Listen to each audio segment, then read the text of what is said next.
Welcome back to another episode of the Property Management Success Podcast with the Property Management Aid Station, Mark Brower. So good to see you. I want to share that you have brought a special treat for us and for our listeners. And so let's go ahead and kick that off. Let's do this. Tony hasn't heard this yet. I recorded an intro song for this show. Check it out. Back in 2018 at a 5K start line, Tony said he'd beat anyone if he could pick the time.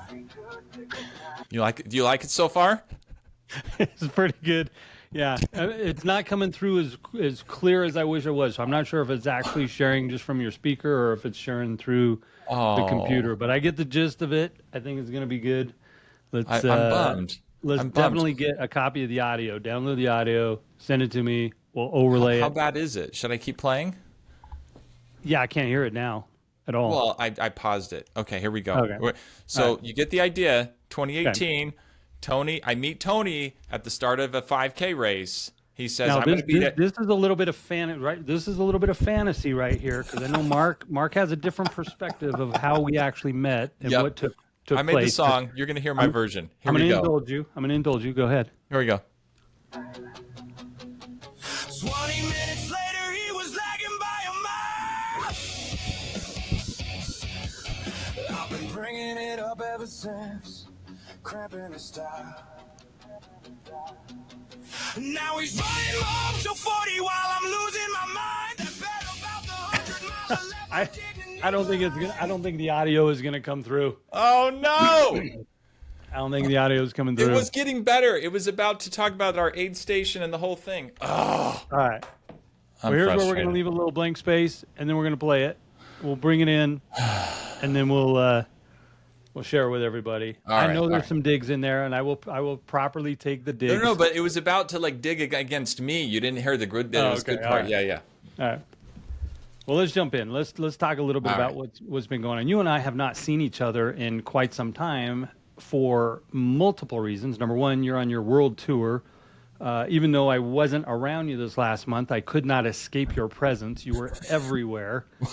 And I had to go out to the desert, away from cell signal, to be able to escape the omnipresent Mark Brower, who was everywhere. But yeah, so I went to San Francisco at the beginning of October. They aptly actually had an invite-only event for their certified consultants. Gotta flex it. You gotta flex it. Well, yeah, it was definitely, that was a slide in. It was supposed to be just like a, invite only. I'm sure you probably just missed your invite. It's not a big deal, but so it's for aptly certified consultants. So we went out there to learn a little bit more about the future of the product, what they're doing to leverage consultants in order to help their clients be more successful. It was super impactful, really great event, really poor timing, unfortunately. They didn't ask me when to have it. But it was, I flew out there on the 7th and 8th, and then flew back the evening of the 8th, then drove to Moab on the 9th to check in on the 9th to start the Moab 240 race on the 10th, and that race was scheduled from the 10th through the 15th, and had a good race. There's a lot to kind of unpack about the race, and also some lessons that I learned and how that applies to business in general. But came back and kind of got my butt kicked after that with some personal things. So maybe we'll hit that. Okay. I thought you were going to say butt kicked in 240 miles. And when you say, after I just crushed the 240 miles, then I got my butt kicked. I mean, I'm going to have to offline talk to you. You go to the desert and you think it's going to be hot the whole time. And it was not. It actually, because of some storms that were off the coast of Mexico, a couple of storms kind of combined to create a massive change in the weather, and so it actually rained about 75% of the race. And wow, I've got videos. That makes it worse. Absolutely. Around mile 80, I was walking. Normally we would be in a dry riverbed, and because of all the weather, for about 7-8 miles, something like that. We were literally going upstream in this riverbed with water up to, just below our knees.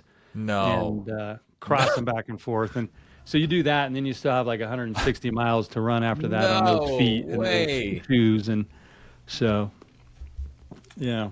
So, but one of the things that I say a lot when I'm out there training for something like this is that you do things in 2 and 3 hour chunks when you're out on a race or on a training run.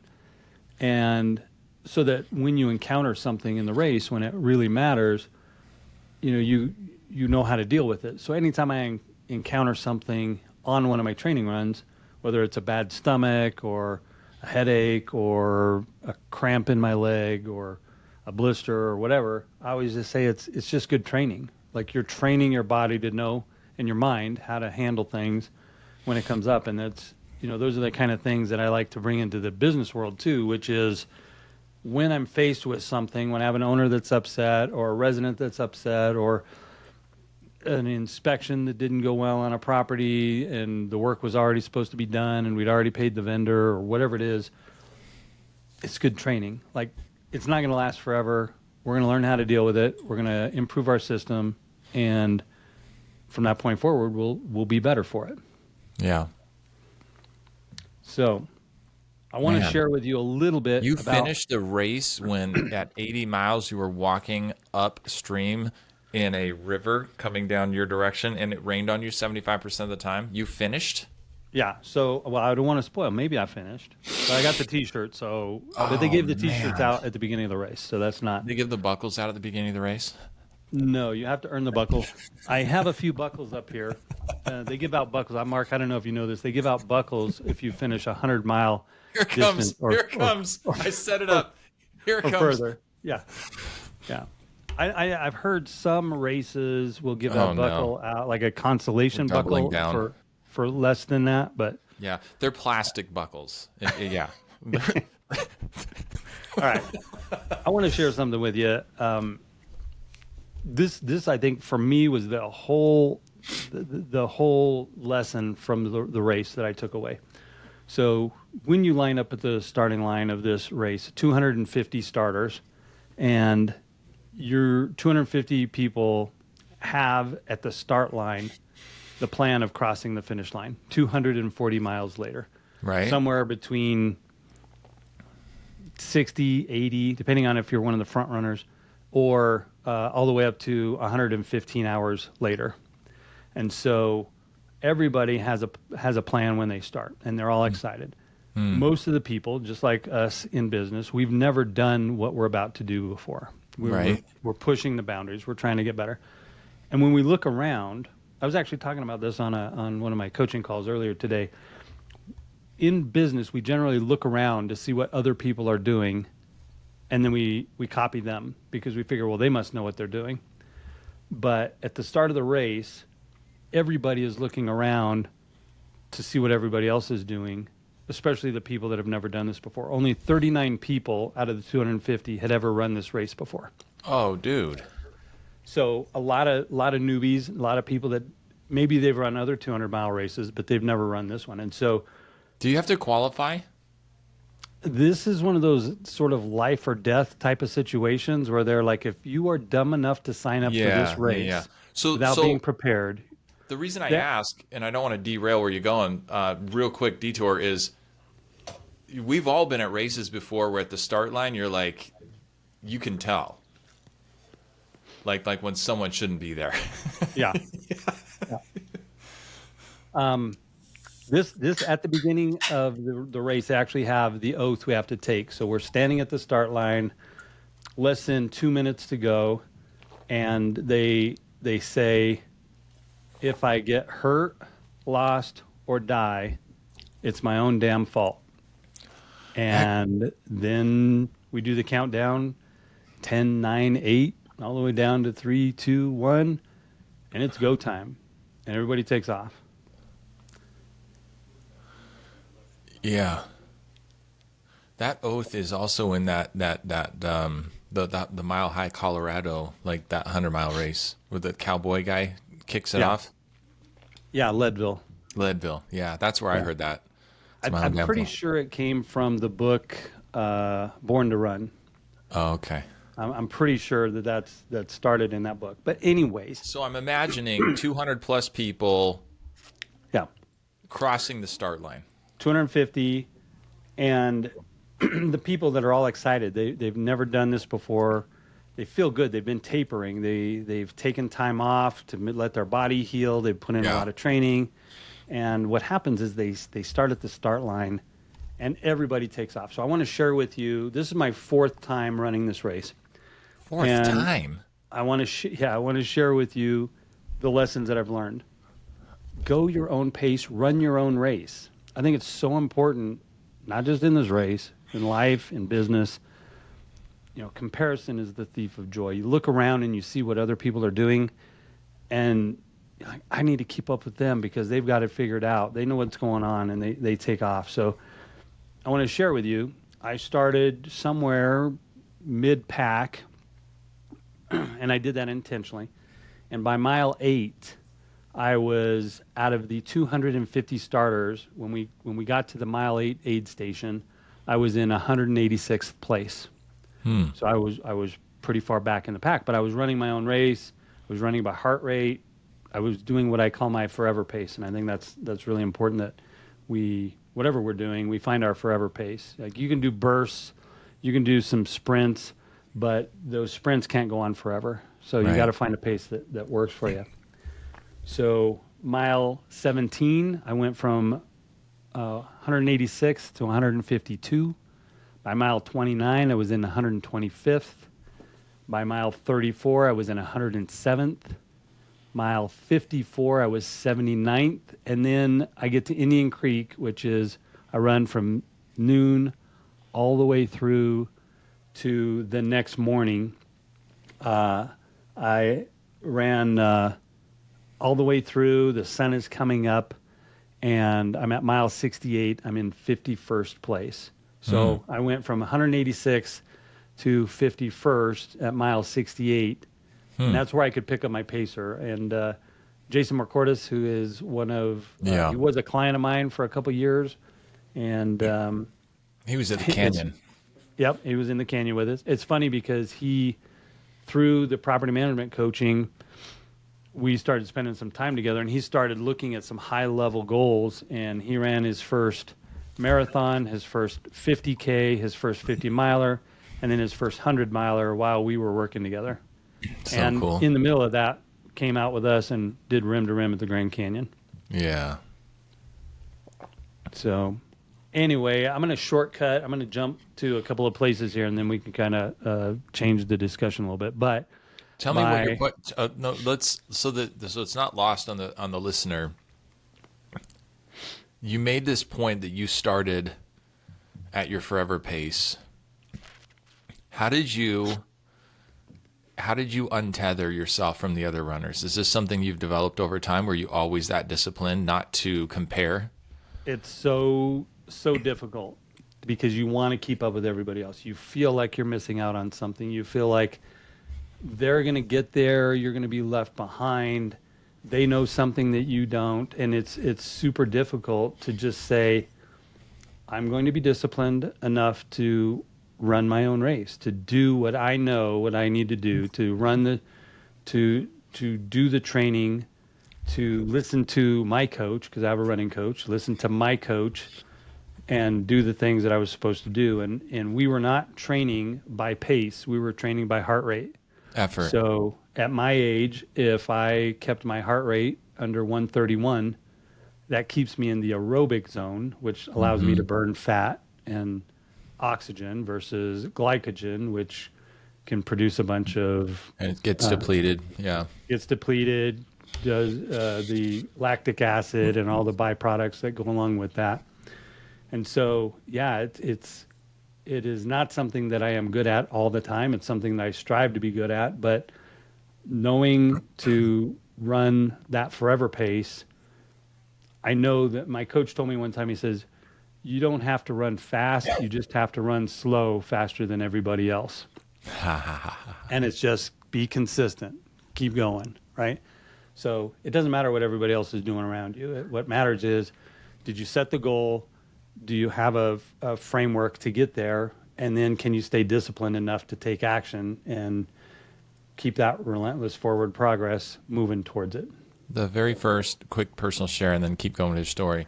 The very first ultra race I ran was in Flagstaff, really high elevation, thinner air, had not trained in that environment, not spoiled like you, living in Colorado, running in the mountains.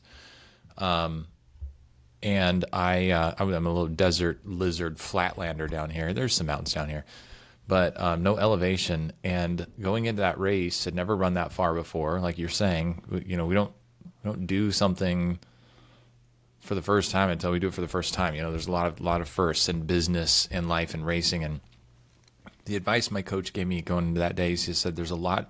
He's like, most people will run too fast and not finish strong. He said, be the exception. And I remember almost like a meditation, I repeated that over and over in my head. Be the exception, be the exception, be the exception. And while I didn't do it perfectly, I held back like you did, way back in the pack for way longer than most people. And then I saw a lot of people again later in the race. And you know exactly what that's like. Yeah. I always say when I'm leaving the starting line, I'll pick 2 or 3 people out that have like a pretty loud outfit or something that is identifiable, and I'll tell myself if I see them before day 2, then I went too fast, right? And so my normal, because I've done quite a few of these 200-mile races now, and so my normal methodology is day 1 is all about survival, and I think that's same with business. Just survive. Just don't die off. Don't do something stupid. That's crazy. Day 1 is about survival. I would think that was day 4's job. No. Day 1 is just get through day 1 and still be in the race. So when I say survival, is just don't do anything stupid that's going to take you out of the race. And I think that's the same as when you start in business or whatever. It's just play within the rails. Don't gamble so big that you do something that's stupid that takes you out of the race. Okay. So day 1 is survival. Day 2 is sort of find your rhythm, figure out, whatever you have to deal with, the weather conditions, the equipment. I train with Tailwind, which is an electrolyte drink that has calories.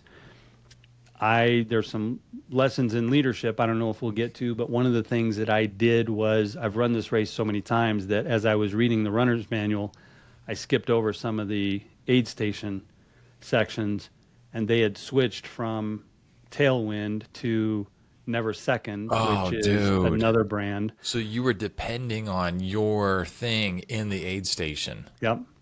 And so that's one of those things where my crew figured it out at the mile 17 aid station, which was the only time they could see me the first day. And they figured out that it was different. So they tracked down some Tailwind to get me from that. But I wouldn't have it the rest of the time. So I had to decide. And they always tell you, don't do anything new on race day. Never introduce something new on race day.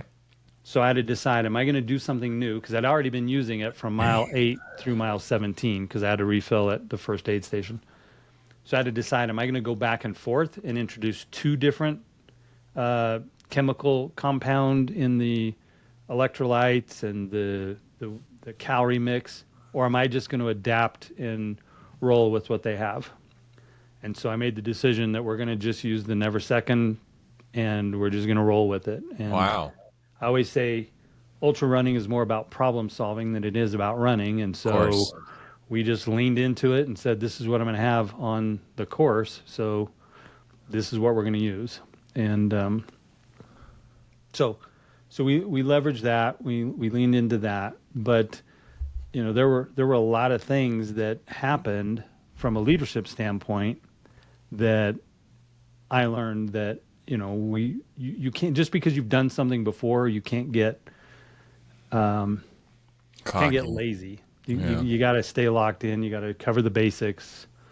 And so I'm going to cut forward a little bit just for the sake of time. But Shea Mountain is one of the most difficult parts of the course. You you have been in the desert all day.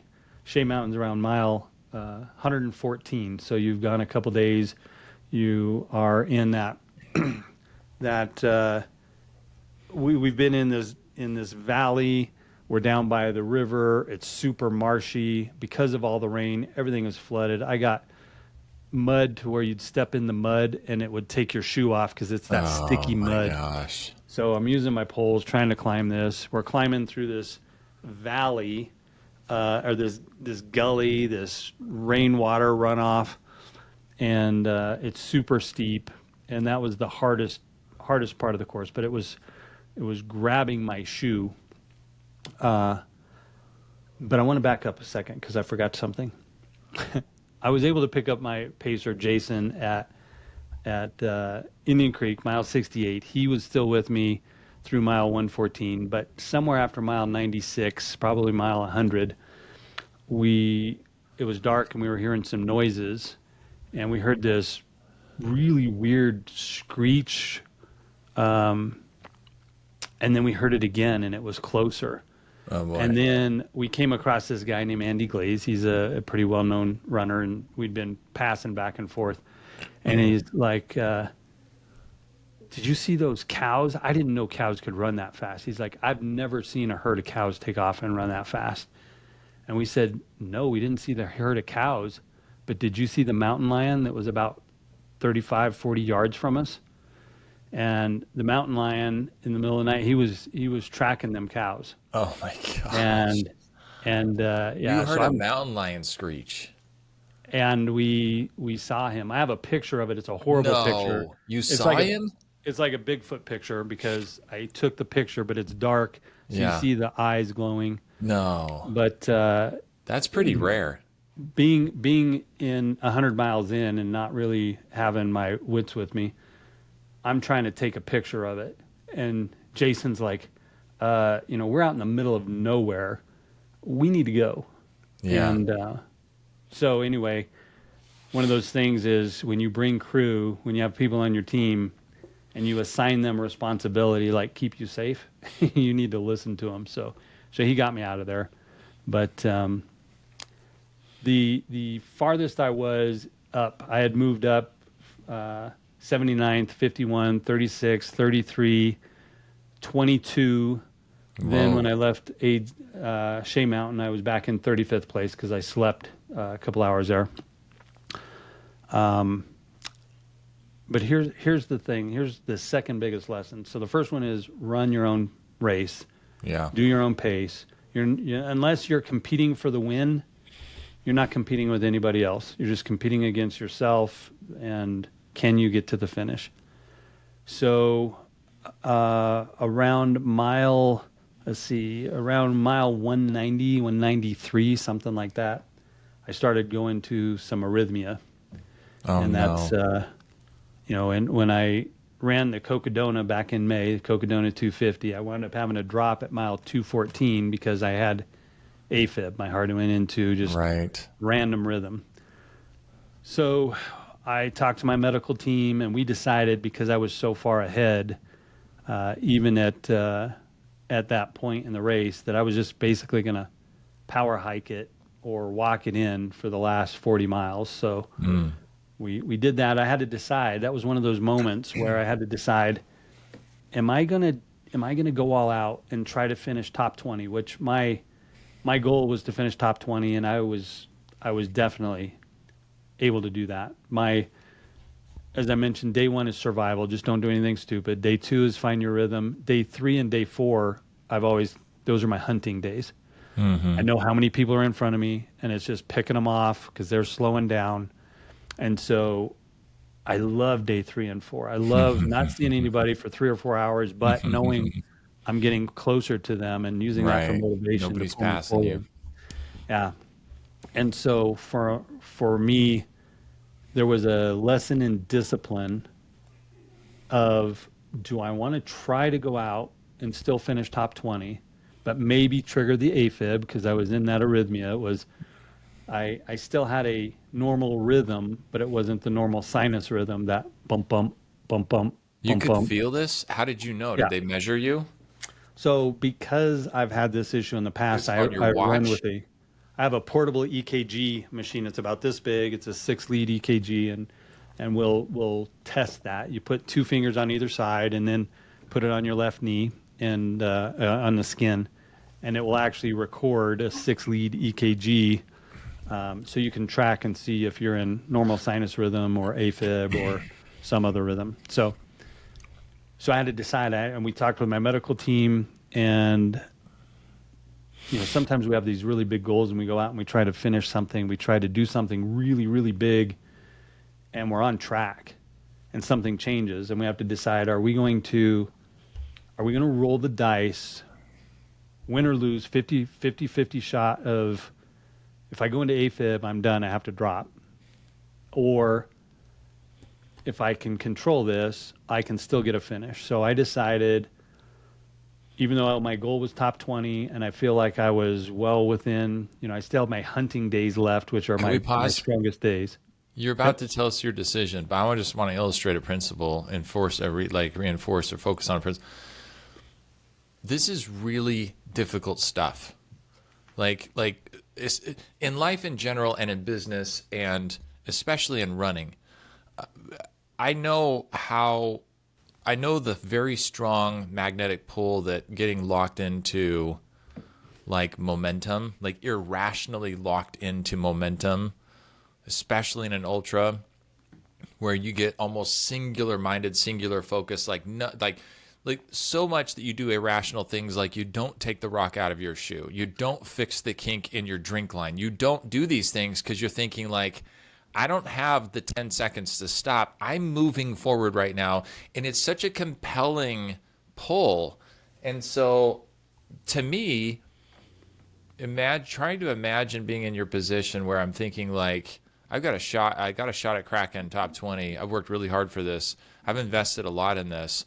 There's a lot of cost I've already paid to be in this position, and to have the presence of mind to look at that almost like overcoming this sunk cost bias to do something that's like a lesser goal, like pull ourselves back a little bit for the long run.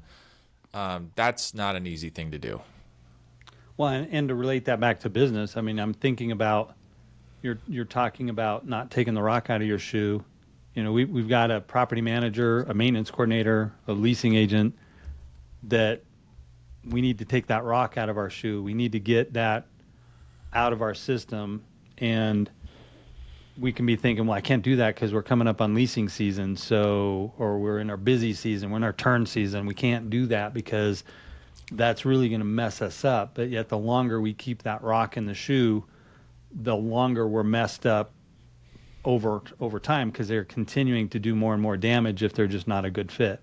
Yeah, it's a multiplier. So it's the same discipline that we need in business that you need in running, to say, okay, I'm going to shift my goal, but I'm still going to finish. I'm still going to get to that finish line. You're going to shift your goals so you can finish, because you took undue risk. Like Ray Dalio talks about early in his Bridgewater Capital, they would make these bets so big because they were so sure. And then he got surprised and got his ass handed to him in a really dramatic way a couple times. And from that point forward, they always hedged everything they did from that point forward. Even though it curbs the upside, they always hedged everything they did from that point forward. Yeah. So I got up at Geyser Pass, mile 200. And by the time I left the aid station, by the time we decided, because I wasn't sure I was going to carry on, because I did not want to go into AFib. Number one, it is pretty scary to have your heart not have a normal rhythm or any rhythm at all. Mm-hmm. It's just randomly beating, and that can cause blood to pool. And then if that blood pools long enough, it creates a blood clot. And then if your heart does start to kick in, or you do start to run harder and your heart starts to pump more, it can clear that blood clot, and it can go to your brain or your lungs, stroke, or could even kill you. So we're trying to figure out, am I in a good enough position to continue? And after sleeping, my heart was in a normal, went back into that normal sinus rhythm. And so we said, let's go. So we get back out in the rain. We're now at 10,000, 11,000 feet. So it's super cold. It's freezing rain. Oh, wow. And we got 40 miles to go. So I wound up going from being in 46th place at Pole Canyon to 57th place at Geyser Pass to the last at mile 221 is Porcupine Rim, and I was in 63rd place. And when I crossed the finish line, I crossed in 75th place out of 150 finishers. So still finished top half. Wow. But one of the things that, again, that lesson, this was the fourth time that I'd finished. I'd finished 3 other times before. This was the most enjoyable finish that I had because I was able to just say, number one, I ran the race smart enough to do what it took to get me across the finish line. But also, I was able to run that last 40 miles slow enough where I basically just power hiked it, that I got to take in all the sights. And I was even thinking about business when I was out there. I'm like, sometimes we push so hard that we don't get to enjoy the journey. And this, I got to finish. I got my goal. Honestly, I got it about, 15 hours later than what I was hoping.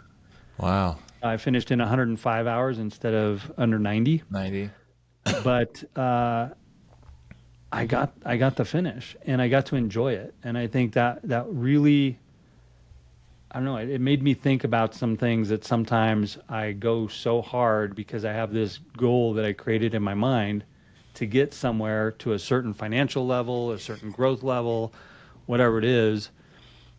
And it was arbitrary, and yet I'm pushing so hard that I'm not enjoying the journey. And I think there's that mix of set big goals, do big things, surround yourself with good people that can help you get there.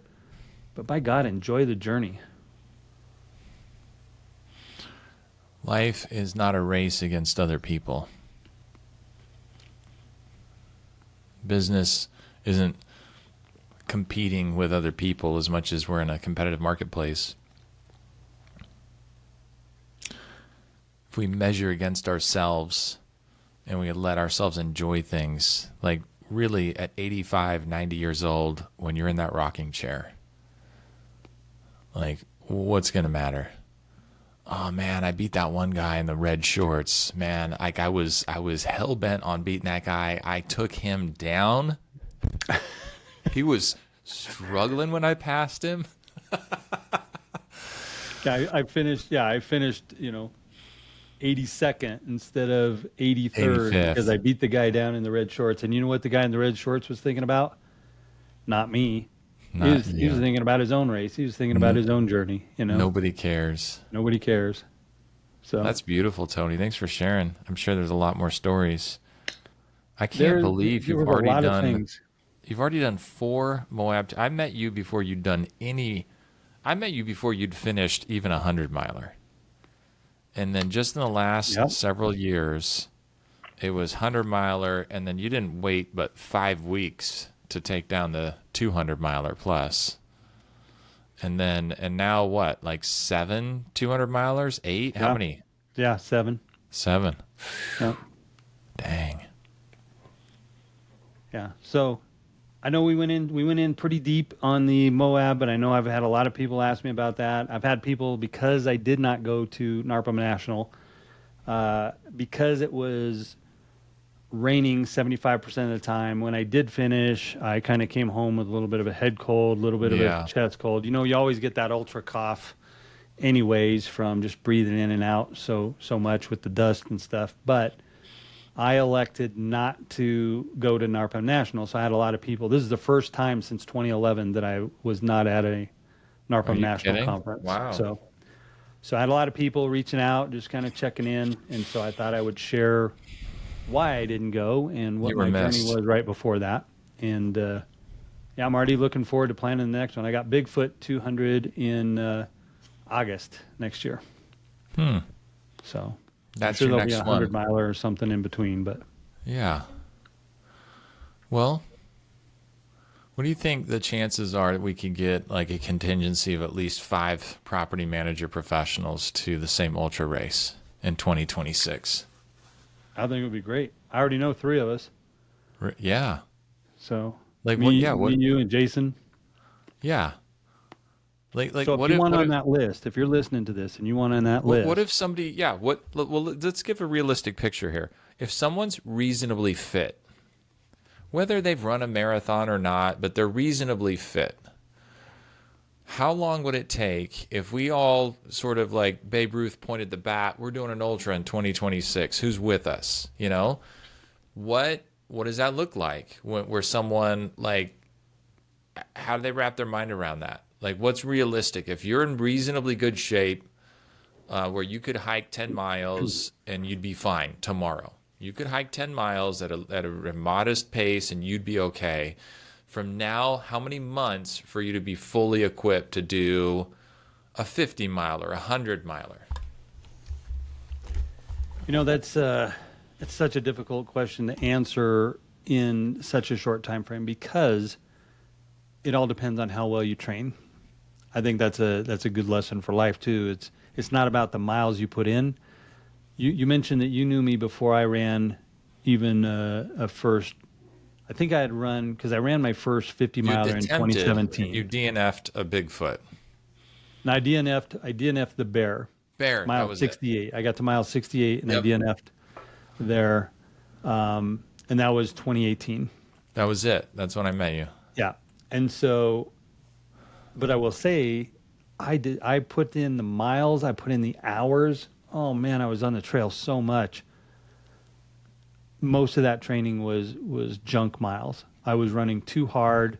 My heart rate was too high. I didn't let my body recover in between. Interesting. They talk about when you're running, you're breaking your body down, and when you're resting, you're building it back up. Yeah. And I never used to honor my rest days, and I never did until my coach had me reframe rest days into active recovery days, meaning we are intentional about the recovery that we're doing. And that's, to me, it's the same in business. Like when we take time off from business, we need to take that time off. We need to have All the way. active recovery days. We're not on the beach with our cell phone. We're not at our kids' sporting event or dance recital or whatever with the cell phone texting what's going on at work. Like you got to unplug. You got to have your active recovery rest day, separate, recharge, then come back at it. Because if you never do that, you are continuing to break your body down, break your mind down, get burnt out, and so you never get the benefit of the work that you put in because you're never putting in full effort. I think it was Dan Sullivan in 10X is easier than 2X. He talked about him and Babs. And what they would do at the beginning of the year, this is appropriate time of year to be talking about this. They would plan their rest days. And they would do 100, and they had a minimum target for their rest days. And at the point, I think he said it was 150 days. It's like, what? Who rests 150 days a year? Like, what kind of luxury is this? But I think it's correlated with the strength and the effectiveness and the energy. And that, like, there's this paradox that, well, we got to get a lot done, and that takes time, so we got to spend a lot of time working. But it seems like the most effective people eventually in their leadership journey get to this point where they're extremely effective because they don't work as much. And I know that sounds crazy, but it's like we've all heard that studies show that the more decisions you make in a day, the less the lower quality decisions are being made. I remember reading about Oprah Winfrey in her day. Like she built up from the morning and did all these self-care things, and then she was on for like 2 hours, and then she like comes off. Like it's like, who lives like this? Well, apparently some of the most effective people in the world live like this. either last week or the week before put out a newsletter article, and it was basically about, as a business owner, are you doing $10 an hour work, $100 an hour work, or $1,000 an hour work? Mm-hmm. And sometimes as business owners, we think we got to be busy, we got to be in there picking up trash with the team. And I'm not saying you're above that, but what I'm saying is you need to focus on doing the things that only you can do and hire out or delegate the rest. And so if you're not doing the $1,000 an hour activity or $5,000 an activity or $10,000, if you're not doing the highest level activity that you can do for your team, nobody's doing that. And so think about this. If you're doing $10 an hour activity, you got to work 10 hours to basically have the equivalent of one hour or $100 an hour. Mm-hmm. Right? And if you're doing $100 an hour hours, you got to put in 10 of those to equal 1 hour of $1,000 hour activity. Yeah. So when you're looking at, well, I'm not working full time in the business. I'm working very strategically on looking at what AI to implement, or what's going on in the marketplace with legislation, and how are we going to adapt our compensation structure, and how are we going to grow, and what's the future of the company look like. When you're spending time on that, that's $1,000 an hour activity. And if you're doing that, you might only have to do that 3 or 4 hours this week. And the rest of the time, you're not picking up trash. You're not doing the $10 an hour activity. You are in active recovery and separated from the junk that is going on in the business. 100%, man. All right. Well, I think we kind of covered a lot of the race. I know there's a lot of stuff that I wish we could have talked about, just because I love talking about running. I know you love talking about running. There were other leadership lessons that I learned, so maybe I'll put that out in one of my blog articles. But one of the things I will close with, and maybe just leave it as a cliffhanger teaser, if you are going to bring new people on your crew, on your team, out into the middle of the desert in a pouring down rain, sleet, hail storm, miles and miles away from anything, even though you give them the proper equipment list to bring, the proper tools to bring to make sure that they can perform in the role that you've given them, you still need to go through and make sure that they know how to use everything that they're bringing, and that they've actually brought the right stuff. Because we did have one incident where I was actually taking clothes off my body and putting it onto one of my pacers to get them off the mountain in order to prevent them from going into hypothermia. Oh, geez. That was a leadership issue on my end, because I brought people out there and didn't confirm that we were properly trained and properly equipped. Wow. So that's a story for another time, but I will definitely be sharing that out through the blog articles of the things I learned about leadership during this race. Good, man. I'm going to put a little teaser out there. Next week, a little foreshadow. Next week, my COO starts. This is a massive swing for me. I've never played at this level. I've never hired somebody at this pay grade. I've never had this level of leader in my organization. I've been super intentional, hired a recruiter, hired a hiring consultant. I've gone through this entire process. And it's true that a CEO, a real, if you want your business to grow and you want to act like a CEO, your first priority, and you talk about this a lot, is you got to get your team in place. And that means at a high level, it's a leadership team. The executive team has to be in place and healthy. And so I'm about to turn a corner where we'll find out very soon if I've hired the right COO, and if so, the reason the book is called Rocket Fuel is because you got this ingredient here and this ingredient here, and when they mix and it produces rocket fuel, that's what helps businesses really take off. So that's a little foreshadowing about what we might be talking about here soon. Love it. All right, Mark, let's get us out of here. Let's get us out of here, man. It's been a pleasure. Listen, you've got all your gear. You did listen. You did read the notes for the race. We checked your pack. Go climb that mountain, and we'll see you in 10 miles at the next property manager aid station.